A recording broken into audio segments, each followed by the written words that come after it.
Can you hear me okay? Yeah, we're All good. right, Perfect. Thank you. wonderful. Welcome. Welcome, viewers and listeners and homebodies to Radio Big Sky's Pivot, episode 6, where we feature people and their stories of change and inspiration and courage and more. Check us out on Instagram at Radio Big Sky for upcoming guests and shows. Everyone's got a story, and I think they need to be told. So today we are honored and we want to welcome a good friend and innovator and thought shifter and someone who just wants the world to be at its best. And that is Marques Anderson. Marques, welcome. Yeah, hey, nice to be here. How you doing? We are well. We are doing the best with what we got. hmm Um, for our audience, Marques and I met at a Hatch event last October over in Paradise Valley, Montana. And over the course of a few days, we realized that everyone who was there at the event sort of was looking for the bottom line of making this world a better place. And we do that through education and innovation and community outreach and all kinds of different ways. So that's a little background where I met Marques. So I haven't been quite honest with my audience up until this point. So this is a very vulnerable moment for me, Marques. I guess I haven't like put the wool over my audience's eyes, but I've also never promoted that this show Pivot was my idea. In audience, here you go. If you've listened to any of my 5 episodes up to now, this show is based on conversations and dialogue that Marques and I had way back in the fall of 2019. And the word I chose for pivot has to do a lot with, although that word is a vernacular word that's been used all over the world, but it really came from the gentleman who we are speaking to today. So we're super amped. This is a little bit of a different show. Marques does not live in Big Sky. Marques has not lived in Big Sky before. A lot of our shows feature local people, but I had to make this a special show because this is the man who helped me feel creative and give me some courage to create a show like this where we tell our stories. So Marques, give us a brief or long dialogue about how you see the word pivot, where in your life you might have had that moment happen, and the mic is yours. Yeah, I appreciate it. Thank you for that wonderful introduction, and it's really an honor to, hear you speak about our connection and the inspiration that our talks and dialogue had in Montana. And I'm sure that a lot of your viewers are really interested in this concept of pivot. Especially during this COVID-19, it seems like a lot of us are almost being forced to make a pivot. But, I really, just to kind of address the first question that you faced, what is a pivot to me? And I really look at a pivot as being an opportunity to go in a different direction. And sometimes those are warranted by your own self-desires, and sometimes they're other influencers that actually, push you to make that pivot. But I think it's something where you change that direction of your life or the strategy in which you see something, and then you want to actually make something happen in a new direction, a new pathway. And pivots to me, they're never too soon, never too late. You can make a pivot at any moment, at any time. Of course, from the basketball analogies, it's about putting that heel in the ground and, being able to go 360. So yeah, the mobility and the places that you can go are infinite. But for me, that pivot came when I was actually playing in the NFL, and I had the opportunity to have a mentor when I was playing for the Denver Broncos by the name of Dirk Van Berkel. He was an aviation expert, and ultimately we became really good friends. Every day after work, I would go to this private hangar where he was converting a large Fokker aircraft into a passenger aircraft into a cargo aircraft. So he was doing all the stress tests and ripping out the fuselage, putting a 4G net in there, retrofitting the door. So it was just really fascinating to actually see how aviation worked, and how the business actually thrived. And this under his tutelage, I had the opportunity to actually, I was playing in the NFL. I was loving it. I was there for about 5 years, but I never was defined as a football player. I never wanted to define myself as a football player. I always wanted to be a little bit more intellectually stimulated and kind of use my brain matter over my brawn. So ultimately, um, I had an opportunity where I was going to sign another contract. And I told my agent at the time, you know what, thank you for everything that you're doing, but I'm going in a different direction. And during that time, it wasn't stressful because I did a lot of meditation on if I should actually stay or leave. And then when the opportunity actually came, it was like a weight was lifted off my shoulders in order to make that pivot. And to this day, I believe that that was one of the best decisions in my life, and I took about 3 months off after I left the NFL. And ultimately, I started traveling around Europe. And he started introducing me to a lot of people in the academic space, in the research and development space, new technology space. And I wanted to articulate what I was learning over the course of this 10 months that I was in Europe. So I actually applied for a master's program in Sweden and got into an adult learning and global change program at the master's level. And from there, I actually started to learn about how the future of work, the future of community, the future of globalization was actually affecting our lifelong learning capabilities, and what were those new strategies and what were those new technologies that were going to lead us into the future. While I was writing my thesis, I traveled around South America, and the only direction that I had was to really understand local communities in the countries down in South America. So I spent a lot of time there, really just understanding what sustainability meant, what innovation meant in a lot of these local communities, and really tapping into this ancestral wisdom that was actually bubbling or that actually sustained communities over a millennium. That's when I had the idea of creating the World Education Foundation. And that led me into some fascinating work that, pretty much took me all over the world. I've traveled to about 78 different countries and worked in about 20 different countries. So Yeah. that was my pivot. Mm-hmm. Awesome. So, we don't want to spend too much time on this recent events but traveling was a big component and piece of that for all the things you were doing. What have you been doing differently now that you're sort of a little bit less traveled, I'd say, in the last 6 weeks? Yeah, so I've been really working on the future of community. I think that's really fascinating on how to actually create networks, especially in the virtual space, that can be mobilized once things get back to some new normal.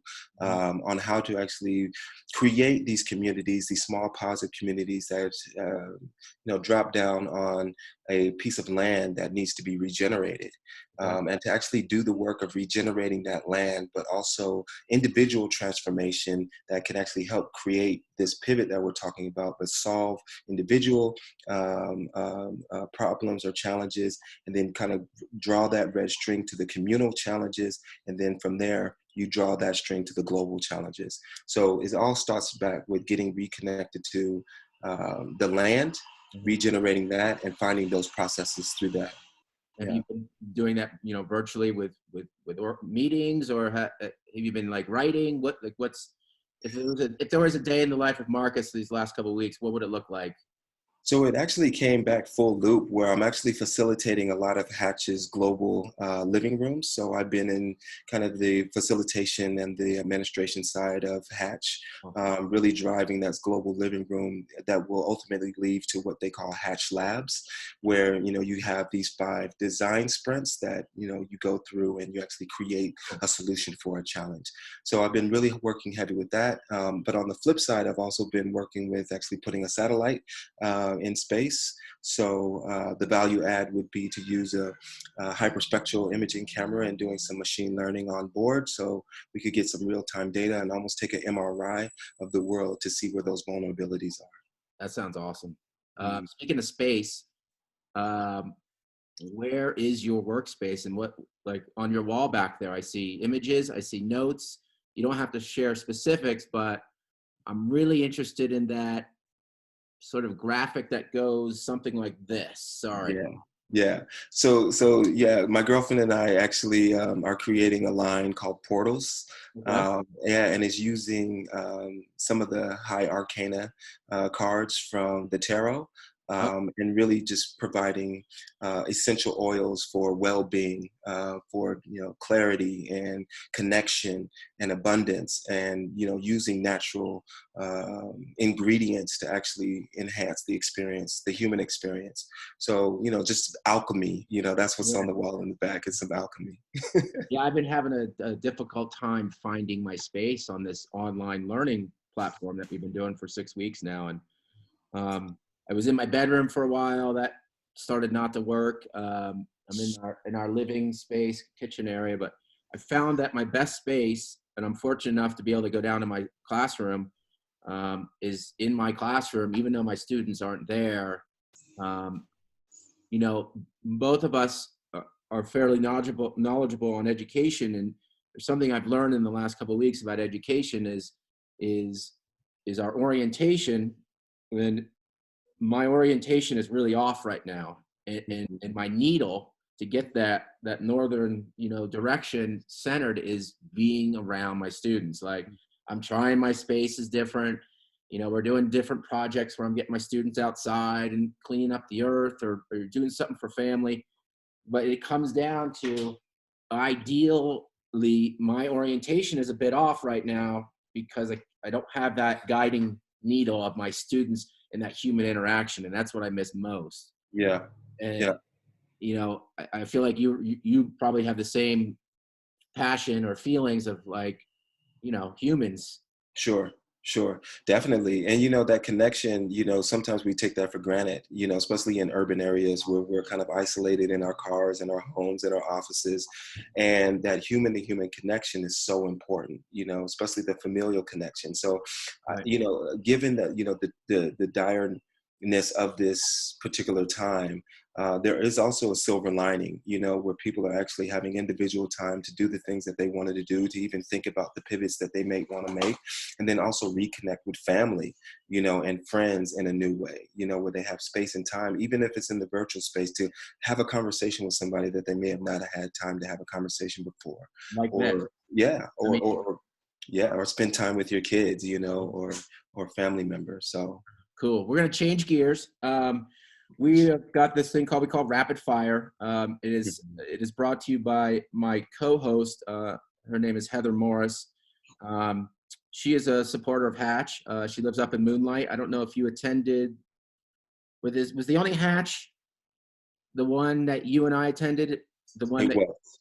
That okay. was my first hatch. Patch used to be over here in Big Sky, and their family, regardless. Anyway, their family is super supportive of Hatch and the Hatch Network. So she brought me some questions, and then at the end of these questions, my son is here. His name is Elijah, Hey, Elijah. How Hi, you, how you doing? good. and then Good. he'll have a question to end and wrap up our show. Here we go. What is one piece of advice you wish people would listen to? Um, One piece of advice: be yourself. Be authentic to who you are.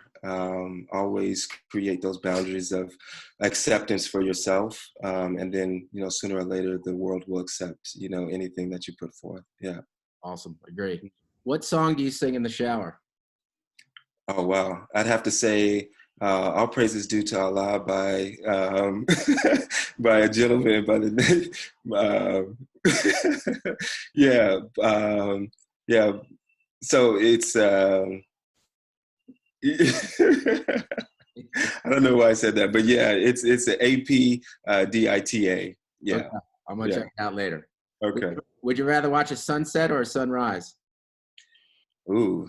Um, Depends on where we're at. If we're high in the mountain, a sunset. If we're on the beach, a sunrise. Awesome. If you could teleport yourself 24 hours for the next 24 hours here, where would you go? Bhutan. Any reason? I was just really fascinated with the ancient culture there. Cool. Yeah, there are Mars. Awesome. Winter, spring, summer, or fall? Ooh, I'd have to go with spring. I'm a spring baby. Yeah. Who is your favorite person in your isolation spot? Kristen Stefanelli. Text or talk? Talk. What do you want to be when you grow up? Superhero. Your last Halloween costume? Marques. Uh, your theory on why we can't tickle ourselves? um, we don't have disjointed elbows. All right. So my son Elijah has one last question. Okay. How did you feel when you intercepted Tom Brady? Oh, that was an amazing, amazing opportunity. I had prepared for that play the whole week. And when I saw it, I just saw that ball go up in slow motion. And when I snagged it out of the air, it was one of the best things of my life. And I still remember that play like it was yesterday. So I felt excited. Awesome. We live in a house divided. My wife is a Pats fan and we are Eagles fans. So Okay. we did a little research and we found out that you did that. Marques, as always, our conversations are either sometimes serious but engaging, Yeah. and often they're light and humorous. And I think we need a lot of both of those in the world coming up, whether it has to do with equality, environmental sustainability, education, human rights. The list goes on, but I'm hoping that when we get out of this, or we move forward and navigate through this, that we become better people and stewards of not only ourselves and our community, but our earth. And so I'd like to appreciate you and thank you. I hope we can get together again soon in person, wherever that may land us. Until then, thank you so much for your time, and I appreciate it. I appreciate you as well. Thank you. Thank you.